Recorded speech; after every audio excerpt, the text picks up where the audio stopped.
Let us strip away the politics and focus purely on the mathematics of death.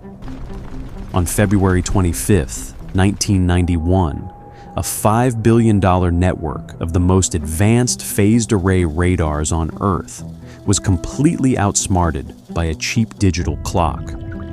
A single Iraqi Al-Hussein Scud missile, basically a crudely welded steel tube filled with volatile liquid propellants, entered the airspace over Dhahran, Saudi Arabia, plummeting at supersonic speeds toward an American military barracks.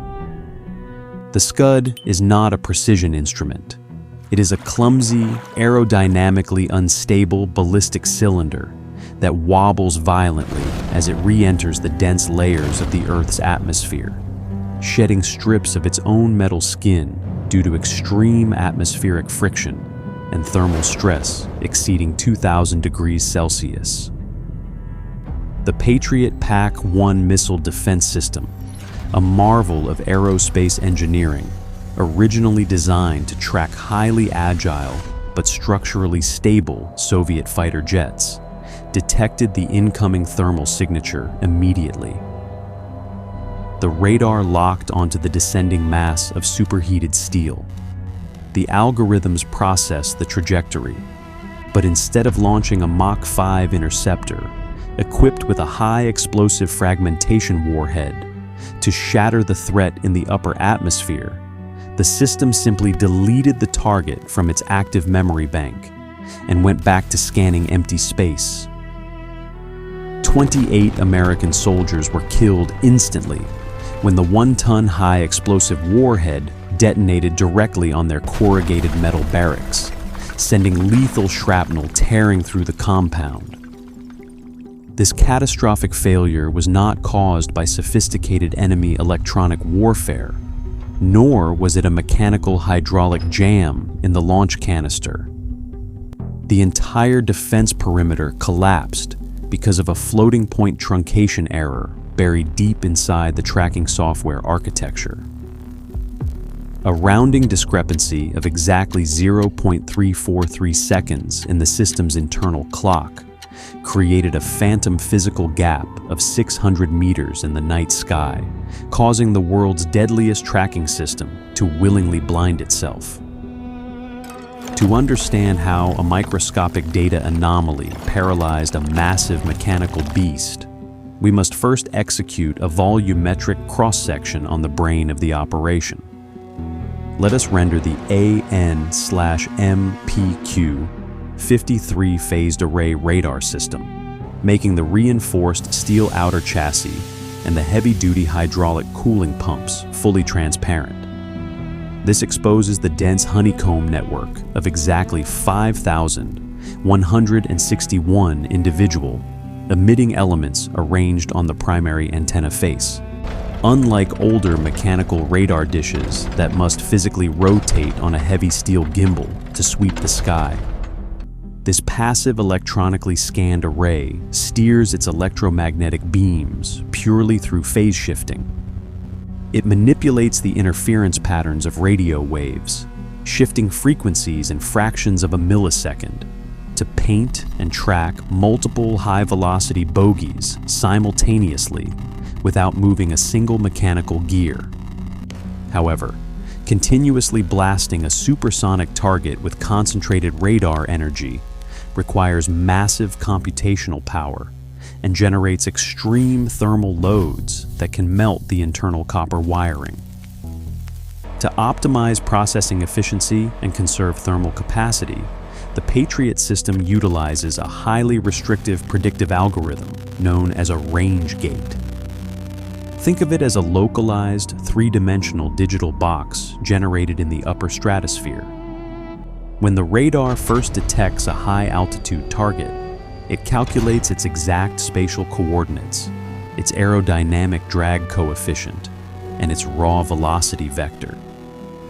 The system then intentionally shuts off the active tracking beam for a fraction of a second and calculates exactly where the target should be when the beam is turned back on. The software renders a predicted range gate, a confined coordinate zone waiting to catch the missile in midair. The underlying physics relies on the most fundamental equation of linear motion, where distance equals velocity multiplied by time. The radar knows the Mach 5 velocity of the incoming Scud. Therefore, the absolute integrity of this intercept sequence relies entirely on the variable of time. If the internal digital clock measuring the intervals between radar pulses is even slightly unsynchronized with the physical universe, the predicted range gate will be generated in the wrong spatial coordinates, grasping at thin air. Now let us zoom out from the towering radar array and dive directly into the microarchitecture of the MSQ-104 Engagement Control Station. We are bypassing the pneumatic shock absorbers and the heavy anti-spall armor plating to isolate the primary weapons control computer motherboard. Here lies the fatal flaw of the entire aerospace architecture. The Patriot system tracks time based on an internal digital clock that ticks in rigid increments of 1/10 of a second. Every single tenth of a second, the system recalculates its spatial awareness and updates the firing solution. To a human brain, 0.1 is a simple, clean decimal fraction. But microprocessors do not think in base 10 decimals. They process reality through binary code, an unforgiving sequence of electrical high and low voltages represented as zeros and ones. Let us visualize the binary translation of 1/10. In base 2 mathematics, the fraction 1/10 cannot be expressed cleanly. It is an infinitely repeating sequence, written as 0.0001, 1001, 100, stretching on into infinity. This infinite loop of data hits a hard mechanical wall inside the Patriot's central processing unit. The weapons control computer was built in the 1970s using a 24-bit register. This means it only possesses 24 physical microscopic logic gates to store the ones and zeros representing any single numerical value. The system is physically forced to chop off the tail end of the infinite binary sequence simply to make it fit inside the restrictive 24-bit hardware architecture. This brutal truncation of digital data creates a microscopic discrepancy every single time the clock ticks.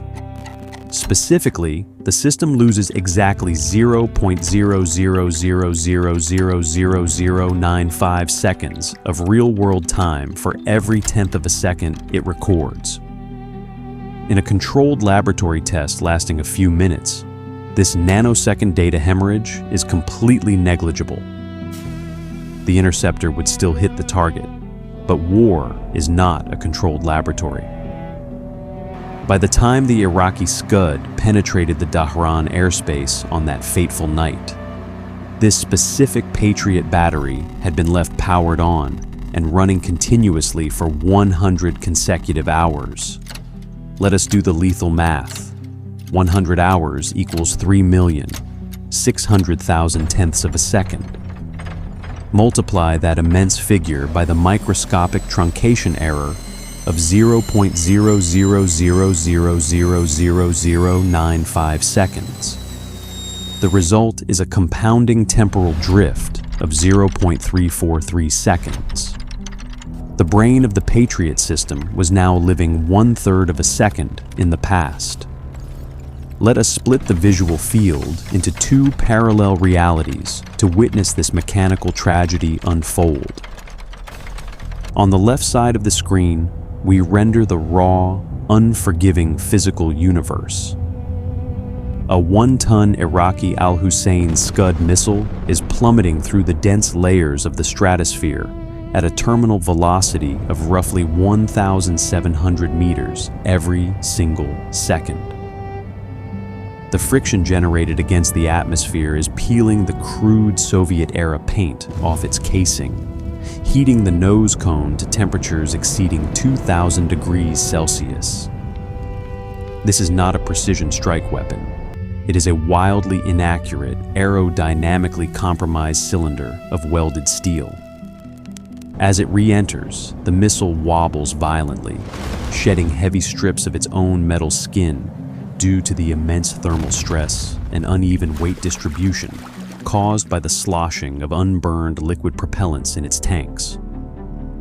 On the right side of the screen, we render the digital perception of the AN/M MSQ-104 Engagement Control Station. The radar software, crippled by the compounding truncation error, attempts to project a predictive range gate to intercept the incoming threat. Apply the basic kinematic formula. Multiply the Scud's velocity of 1,700 meters per second by the Patriot's internal clock lag of exactly 0.343 seconds. The mathematical product is a physical distance of 583 meters. Let us visualize this catastrophic discrepancy in the three-dimensional airspace over the Saudi Arabian desert. The Patriot's phased array radar sweeps the sky, detects the initial thermal and radar cross-section of the Scud, and mathematically predicts its downward trajectory. To conserve computational power and prevent the emitting elements from overheating, the system momentarily shuts off its active tracking beam. It renders a digital capture box, the range gate, slightly ahead of the target's projected flight path.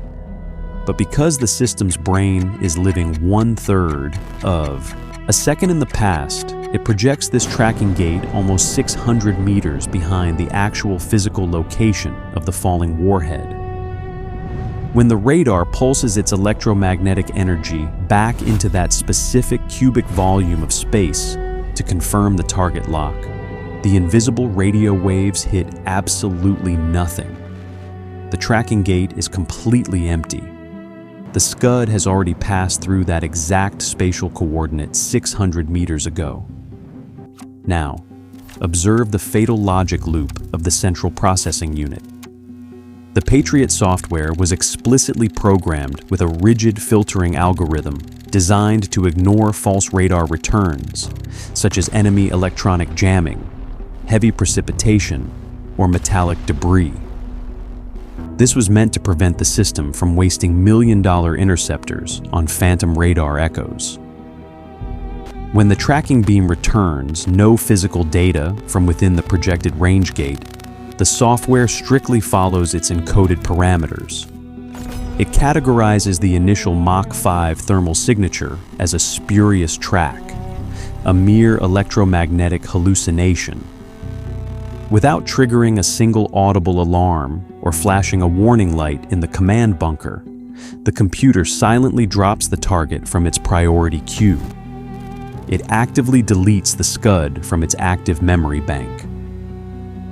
To truly understand the magnitude of this failure, we must perform a quick internal dissection of the dormant weapon sitting just a few miles away. Let us peel back the reinforced fiberglass shell of the Patriot launch canister to expose the MIM-104 solid propellant interceptor inside. This machine was engineered to pull 30 Gs of acceleration. Its core houses a high-performance single-stage solid rocket motor packed with hundreds of pounds of highly volatile propellant. Mounted at the tip is a specialized blast fragmentation warhead, surrounded by a heavy tungsten casing scored into thousands of geometric fragments. It utilizes a highly sensitive active radar proximity fuse designed to detonate exactly when the interceptor crosses the aerodynamic shockwave of the enemy missile, shredding the incoming threat with a dense cloud of hypervelocity tungsten shrapnel. All of this devastating mechanical power, all of this intricate aerospace engineering, remains entirely frozen. The hydraulic actuators do not engage. The solid rocket motor is not ignited. The firing sequence is mechanically aborted because the targeting software refuses to acknowledge reality. The skies over the military barracks remain terrifyingly silent. The Al-Hussein missile, carrying hundreds of pounds of high explosive payload, ceases to exist in the digital realm while remaining highly lethal in the physical world. It falls in a completely ballistic trajectory, unobstructed by any defensive countermeasures. We track the missile down to the final microsecond. It strikes the corrugated steel roof of the American barracks in Dhahran. The ensuing kinetic impact and high explosive detonation instantly shatter the structural integrity of the building, turning heavy metal support beams into a deadly storm of high-velocity shrapnel ripping through the sleeping quarters. 28 military personnel are killed instantly, and nearly 100 others suffer severe traumatic injuries. The most sophisticated air defense network in human history did not fail because it was physically outmatched by superior enemy engineering or overwhelmed by sheer numbers. It failed because a microscopic 24-bit hardware register could not accurately process the fraction 1/10. The tragic irony of this mechanical disaster is found in the logistics of the United States military. A physical magnetic tape containing a critical software patch, specifically written by engineers to correct this exact floating point truncation error, arrived at the Dhahran military base on February 26th. That was exactly one single day after the barracks were completely destroyed. Engineering is not merely the forging of high-tensile steel, the machining of titanium turbine blades, or the mixing of volatile chemical propellants. It is the absolute perfection of applied mathematics. If the mathematical foundation is flawed by even a fraction of a millisecond, the most heavily armored, technologically advanced machine on the planet is reduced to a useless, blind pile of expensive metal. If you want to keep dissecting the fatal flaws, hidden structural weaknesses, and engineering secrets of the world's most formidable military machines, make sure to subscribe to the channel and leave a comment below about which aerospace architecture we should tear apart next.